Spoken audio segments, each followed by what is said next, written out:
Hello friends, नमस्कार। स्वागत है आप सभी का हमारे यूट्यूब चैनल पर। मैं हूं एस के वर्मा और आज आपके लिए लेके आए हैं ब्रिटेन के संविधान की प्रमुख विशेषताएं। और आज की इस वीडियो में हम ब्रिटेन के संविधान की 14 प्रमुख विशेषताओं को पढ़ेंगे। तो चलिए स्टार्ट करते हैं। ब्रिटेन के संविधान की सबसे बड़ी और प्रमुख विशेषता है विकसित संविधान। अब हम इसके बारे में चर्चा करते हैं। ब्रिटिश संविधान विकसित संविधान है।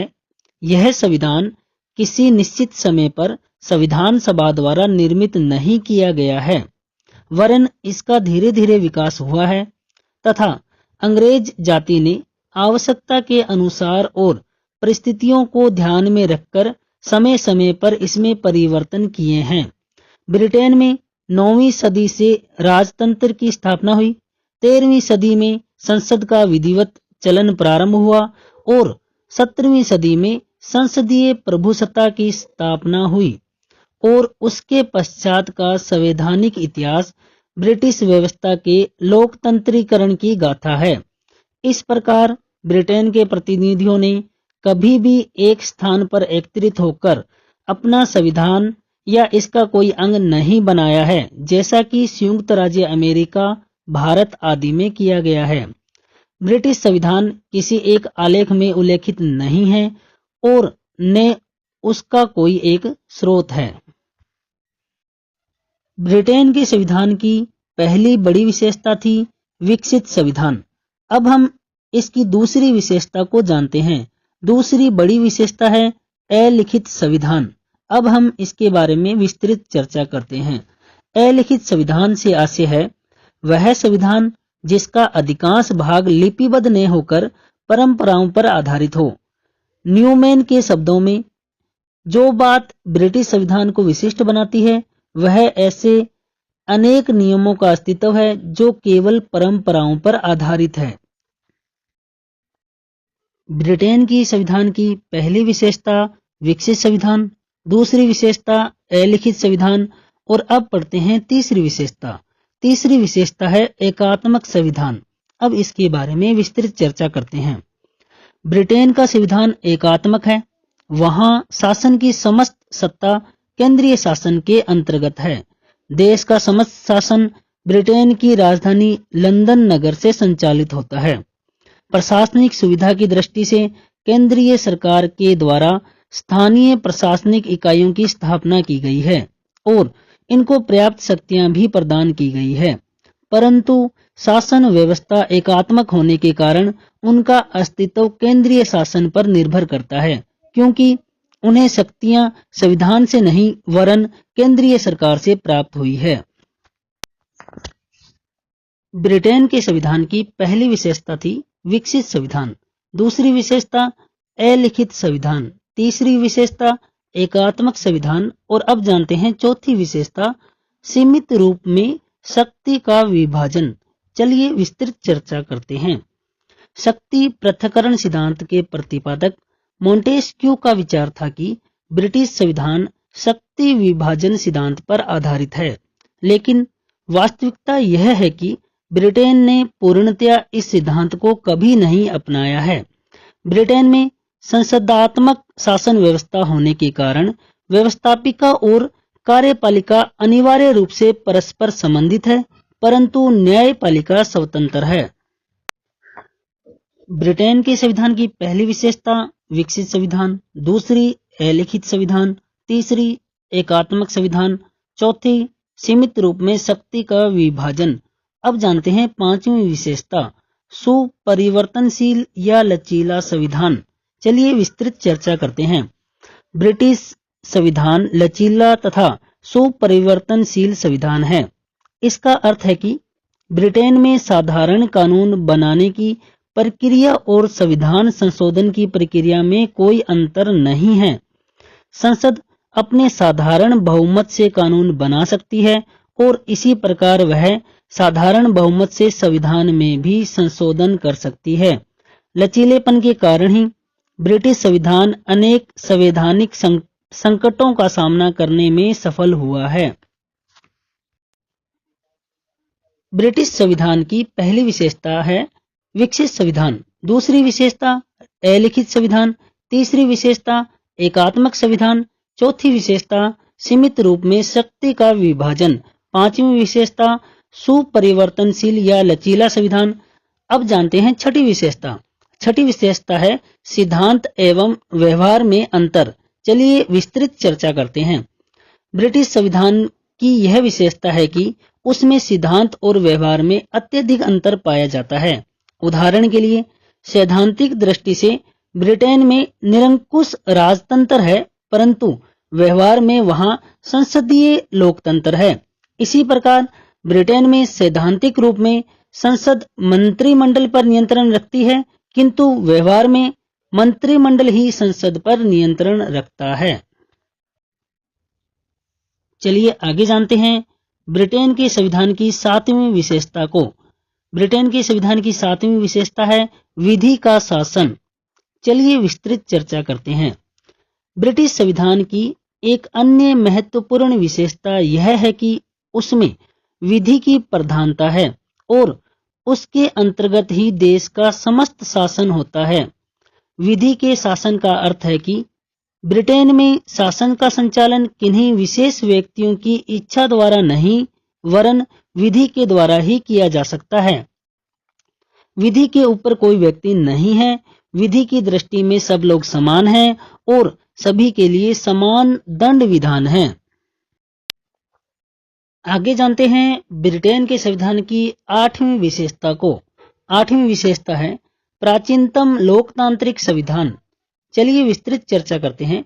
ब्रिटेन का संविधान विश्व का सबसे प्राचीनतम लोकतांत्रिक संविधान है।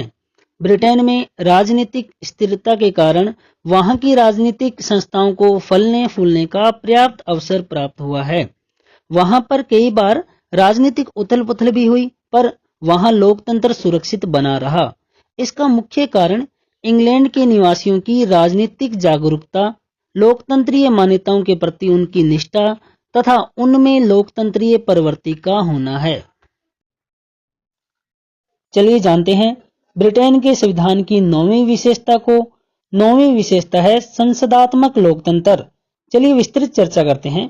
ब्रिटेन में संसदात्मक कार्यपालिका है जो अध्यक्षात्मक कार्यपालिका से भिन्न है। ब्रिटिश मंत्रिमंडल के सदस्य संसद के भी सदस्य होते हैं और उसी के प्रति उत्तरदायी होते हैं। शासन की वास्तविक सत्ता उनके ही हाथों में है तथा राजा नाममात्र का शासक है। संसदात्मक शासन के तीनों लक्षण ब्रिटिश शासन के अंतर्गत पूर्णतया विद्यमान हैं। जानते हैं ये तीन लक्षण कौन कौन से हैं? ये तीन लक्षण हैं। नंबर 1 दोहरी कार्यपालिका, नंबर 2 कार्यपालिका तथा व्यवस्थापिका में घनिष्ठ संबंध, नंबर 3 कार्यकाल की अनिश्चितता। अब इन पर विस्तृत चर्चा करते हैं। नंबर 1 दोहरी कार्यपालिका। ब्रिटेन में दोहरी कार्यपालिका है। वहां सम्राट औपचारिक तथा नाममात्र की कार्यपालिका का रूप है और प्रधानमंत्री व उसका मंत्रिमंडल वास्तविक कार्यपालिका का रूप है। दूसरे लक्षण को जानते हैं, कार्यपालिका तथा व्यवस्थापिका में घनिष्ठ संबंध। इंग्लैंड में कार्यपालिका का निर्माण व्यवस्थापिका के सदस्यों से किया गया है और कार्यपालिका के सदस्य जहां संसद की बैठकों में शरीक होते हैं एवं कानून निर्माण के मुख्य कर्ता धर्ता होते हैं, वहीं संसद भी कार्यपालिका पर अपने अविश्वास प्रस्ताव एवं प्रश्नों आदि के द्वारा कार्यपालिका को नियंत्रित करती है। तीसरे लक्षण को जानते हैं, कार्यकाल की अनिश्चितता। ब्रिटेन में कार्यपालिका के कार्यकाल की निश्चितता संसदीय बहुमत पर निर्भर करती है। संसदीय बहुमत पर आधारित होने के कारण ब्रिटेन में हमेशा अनिश्चितता की तलवार कार्यपालिका की गर्दन से सटी रहती है। अतः स्पष्ट है कि ब्रिटेन का संविधान संसदात्मक प्रजातंत्रात्मक संविधान है। ब्रिटेन के संविधान की पहली विशेषता विकसित संविधान, दूसरी अलिखित संविधान, तीसरी एकात्मक संविधान, चौथी सीमित रूप में शक्ति का विभाजन, पांचवी सुपरिवर्तनशील या लचीला संविधान, छठी सिद्धांत एवं व्यवहार में अंतर, सातवीं विधि का शासन, आठवीं प्राचीनतम लोकतांत्रिक संविधान, नौवीं संसदात्मक लोकतंत्र। और अब जानते हैं 10वीं विशेषता को। 10वीं विशेषता है संवैधानिक अभिसमयों पर आधारित। चलिए विस्तृत चर्चा करते हैं। ब्रिटेन के संविधान की एक अन्य प्रमुख विशेषता यह है कि उसमें संवैधानिक अभिसमयों का बहुत महत्व है। ब्रिटिश संविधान वास्तव में अभिसमयों पर ही आधारित है। लिखित संविधान के अभाव में अनेक विधियां, रीति रिवाज, परंपराएं, प्रथाएं आदि ही ब्रिटिश संविधान के प्रमुख अंग हो गए हैं। यह सब आदर और श्रद्धा की दृष्टि से देखे जाते हैं।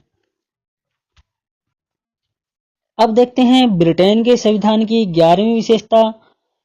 11वीं विशेषता है संसदीय संप्रभुता। चलिए स्टार्ट करते हैं। ब्रिटिश संविधान की एक अन्य प्रमुख विशेषता संसद की प्रभुसत्ता या सर्वोच्चता है। वैधानिक दृष्टि से उसकी शक्ति असीमित है और उस पर किसी प्रकार का नियंत्रण नहीं है। वह किसी भी विषय पर कानून बना सकती है और संविधान में किसी भी प्रकार का परिवर्तन कर सकती है, किंतु यह केवल वैधानिक स्थिति है। व्यवहार में लोकमत, नैतिक धारणाएं, अंतर्राष्ट्रीय विधि व नैतिकता आदि ब्रिटिश संसद की शक्तियों पर प्रतिबंध है। नेक्स्ट, ब्रिटेन के संविधान की 12वीं विशेषता को जानते हैं। ब्रिटेन के संविधान की 12वीं विशेषता है संयोग तथा विवेक का परिणाम। चलिए विस्तृत चर्चा करते हैं। लाइटन स्ट्रेची के शब्दों में ब्रिटिश संविधान संयोग और विवेक का शिशु है। इसके विकास में दोनों प्रकार के तत्वों का योगदान रहा है। ये दोनों तत्व हैं, नंबर 1 संयोग के तत्व, नंबर 2 विवेक के तत्व। चलिए इन पर विस्तृत चर्चा करते हैं। संयोग के तत्व। ब्रिटिश संविधान के विकास में संयोग के तत्वों का महत्वपूर्ण योगदान रहा है। उदाहरण के लिए संसद का द्विसदनीय रूप संयोग की घटनाओं की ही उपज है। इसी प्रकार मंत्री परिषद की वर्तमान स्थिति भी संयोग की घटनाओं के कारण हुई है। अब जानते हैं विवेक के तत्व को। ब्रिटेन के संविधान में संस्थाओं तथा उनकी शक्तियों में विवेक के तत्वों की प्रधानता रही है। जैसे लोक सदन का लोकतंत्रीकरण और लॉर्ड सभा की शक्तियों के ह्रास में विवेक के तत्वों का योगदान है।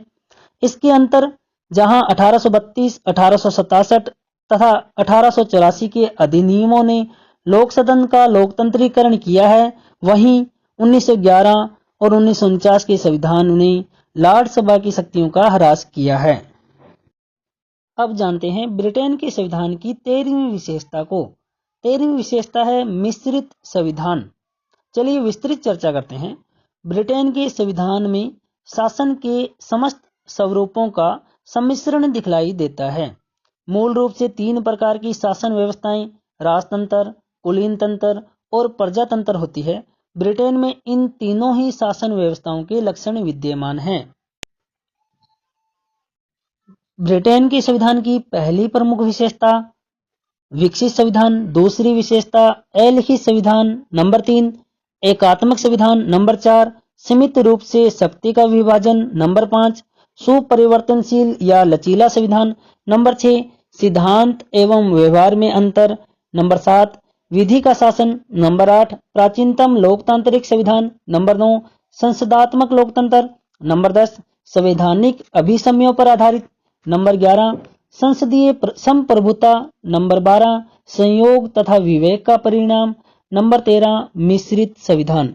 और अब फाइनल लास्ट पढ़ते हैं ब्रिटेन के संविधान की 14वीं विशेषता को। 14वीं विशेषता है न्यायपालिका की स्वतंत्रता की संवैधानिक व्यवस्था। रिपीट कर देता हूं, न्यायपालिका की स्वतंत्रता की संवैधानिक व्यवस्था। चलिए विस्तृत चर्चा करते हैं इस पर। संवैधानिक सुधार कानून 2005 के पूर्व ब्रिटेन में न्यायपालिका व्यवस्थापिका और कार्यपालिका से सिद्धांतें पृथक नहीं थी। लॉर्ड सभा का अध्यक्ष लॉर्ड चांसलर मंत्री पद पर आसीन होता था और न्यायिक लॉर्ड ब्रिटेन के सर्वोच्च अपीलीय न्यायालय के रूप में कार्य करते थे। इस प्रकार लॉर्ड चांसलर व्यवस्थापिका, कार्यपालिका और न्यायपालिका तीनों का सदस्य होता था। लेकिन संवैधानिक सुधार कानून 2005 के आधार पर ब्रिटिश न्यायपालिका को औपचारिक और सारभूत दोनों ही रूपों में व्यवस्थापिका और कार्यपालिका दोनों से पृथक कर दिया गया। है। अब सर्वोच्च न्यायालय और अन्य न्यायालयों की स्थापना की गई है जो व्यवस्थापिका और कार्यपालिका से पूर्णतया पृथक होंगे। अब न्यायपालिका की स्वतंत्रता के लिए संवैधानिक व्यवस्था कर दी गई है। लॉर्ड चांसलर की भूमिका अब न्यायिक क्षेत्र में समाप्त कर दी गई है। तो फ्रेंड्स, ये थी ब्रिटिश संविधान की प्रमुख 14 विशेषताएं। उम्मीद करते हैं आपको ये वीडियो अच्छी लगी होगी। यदि आपको ये वीडियो अच्छी लगी हो तो हमारे YouTube चैनल सब्सक्राइब करें, साथ ही बेल आइकन अवश्य दबाएं। बेल आइकन दबाने से आपको लेटेस्ट वीडियो का नोटिफिकेशन मिलता रहेगा। फ्रेंड्स, आप अधिकतम जानकारी के लिए हमारी वेबसाइट eonlinestudy.com पर विजिट कर सकते हैं। यदि आपको ये वीडियो अच्छी लगी हो तो इसे लाइक करें, शेयर करें और कमेंट बॉक्स में हमें सुझाव दें। आप प्ले स्टोर से हमारा ऐप फैक्टो डाउनलोड कर सकते हैं। फ्रेंड्स, आज की इस वीडियो में इतना ही। आज्ञा दीजिए, नेक्स्ट वीडियो में जल्द मिलेंगे। तब तक के लिए बाय, टेक केयर।